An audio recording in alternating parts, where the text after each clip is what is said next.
ಎಲ್ಲರಿಗೂ ನಮಸ್ಕಾರ. ಅಲ್ಫೈನ್ ಅಕಾಡೆಮಿಗೆ ಸ್ವಾಗತ. ಇಂದಿನ ಈ ವಿಡಿಯೋದಲ್ಲಿ ನಾವು ಮುಂಬರುವ ಪರೀಕ್ಷೆಗಳಿಗೆ ಅತಿ ಉಪಯುಕ್ತವಾಗಲಿರುವ ಮಾಹಿತಿಯನ್ನು ತಿಳಿದುಕೊಳ್ಳೋಣ. ಆದ್ದರಿಂದ ವಿಡಿಯೋವನ್ನು ಕೊನೆವರೆಗೂ ನೋಡಿ. ಈ ವಿಡಿಯೋದಲ್ಲಿ ನಾವು ಸಾಹಿತಿ ಕಮಲಾ ಹಂಪನ ಅವರ ಬಗ್ಗೆ ತಿಳಿದುಕೊಳ್ಳೋಣ. ಕಮಲಾ ಹಂಪನ ಇವರು ಬೆಂಗಳೂರು ಗ್ರಾಮಾಂತರ ಜಿಲ್ಲೆಯ ದೇವನಹಳ್ಳಿಯಲ್ಲಿ 1935ರಲ್ಲಿ ಜನಿಸಿದರು. ಮಹಿಳಾ ಸಾಹಿತಿಯಾಗಿ ಕನ್ನಡದಲ್ಲಿ 48 ಕೃತಿಗಳನ್ನು ರಚಿಸಿದ್ದಾರೆ.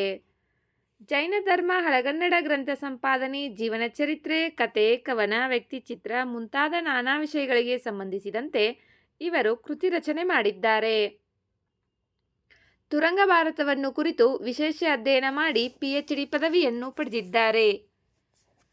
ಇವರ ಪ್ರಮುಖ ಕೃತಿಗಳು ಕಾವ್ಯಗಳು ಬಿಂದಲಿ ಮತ್ತು ಬುಗುಡಿ, ವ್ಯಕ್ತಿಚಿತ್ರ ನುಡಿಮಲ್ಲಿಗೆ ಮತ್ತು ಆಮುಖ, ನಾಟಕಗಳು ಪೆಳ್ಳಕ್ಕಿ ಮತ್ತು ಬಾನಾಡಿ, ವೈಚಾರಿಕ ಕಥೆಗಳು ಬಾಸಿಂಗ, ಬಾಂದಳ, ಬಡಬಾಗಿ, ಬಿತ್ತರ ಮತ್ತು ಬಕುಳ, ಅನುವಾದಗಳು ಬೀಜಾಕ್ಷರಮಾಲೆ, ಗ್ರಂಥ ಸಂಪಾದನೆ ಸುಕುಮಾರ ಚರಿತೆಯ ಸಂಗ್ರಹ ಶ್ರೀಪಚ್ಚ, ಧರಣೇಂದ್ರಯ, ಸ್ಮೃತಿ ಗ್ರಂಥ, DLN ಆಯ್ದ ಲೇಖನಗಳು, ಹಳೆಯ ಗದ್ಯ ಸಾಹಿತ್ಯ.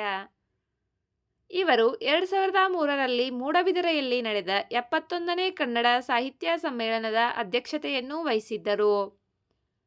22 ಜೂನ್ 2024ರಂದು ನಿಧನರಾದರು. ವಿಡಿಯೋ ನೋಡಿದ್ದಕ್ಕಾಗಿ ಧನ್ಯವಾದಗಳು. ವಿಡಿಯೋದಲ್ಲಿರುವ ಮಾಹಿತಿ ಉಪಯುಕ್ತವೆನಿಸಿದರೆ ವಿಡಿಯೋಗೆ ಒಂದು ಲೈಕ್ ಮಾಡಿ. ಮತ್ತಷ್ಟು ಮಾಹಿತಿಗಾಗಿ ನಮ್ಮ ಚಾನಲ್ನಲ್ಲಿರುವ ವಿಡಿಯೋಗಳನ್ನು ವೀಕ್ಷಿಸಿ. Thank you.